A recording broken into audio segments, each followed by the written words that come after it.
I'm Neil, and I've sat on the Skin Pathway Board now for about 3 years. My consultant mentioned it to me and asked whether I'd consider being on the board. Didn't really know what it was going to entail, but he asked me to come along and go to the first meeting and just see what I felt, and I went along and felt very welcome.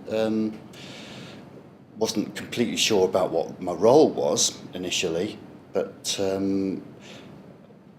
within two or three meetings, it was clear that it was something that I wanted to pursue.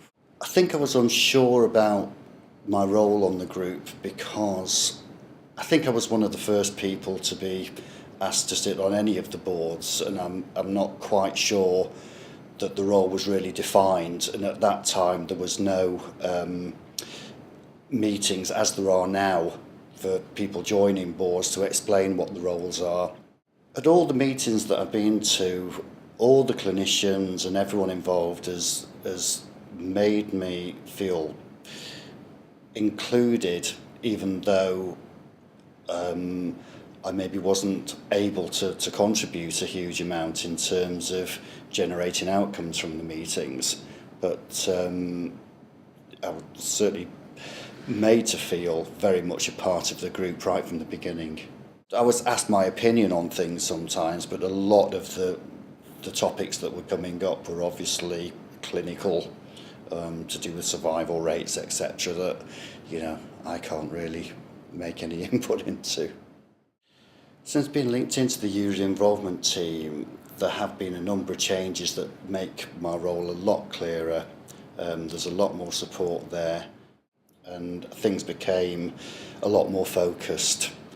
As a result, I really felt that we were able to start, I was able to start contributing an awful lot more to the group, and that was helped a great deal by another patient joining the group. So we were sort of a team of two with different experiences, and I always felt that the larger the patient input could be, the more effective we could be as a group. One of the first things that I felt was important to do for us to be included in the discussions was to really understand more of what the clinicians were talking about.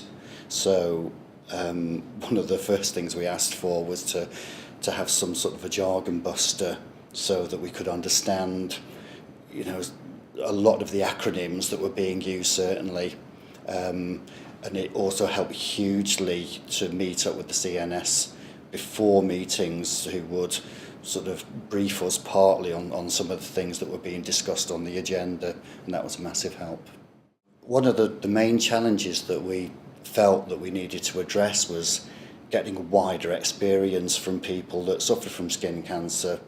We thought the best way to do that was to look at the focus groups, the support groups that were out there, because if we could tap into information from them, then that was going to give us a good deal of input.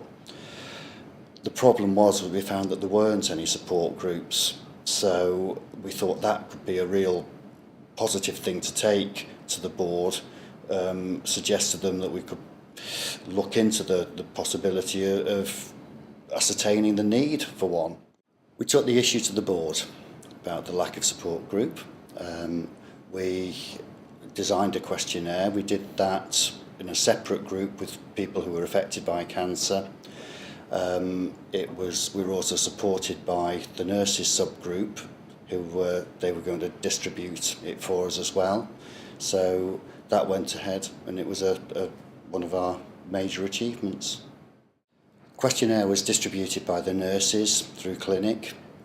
We're now at the point of it, results being collated, and we'll soon know what the outcomes of that is.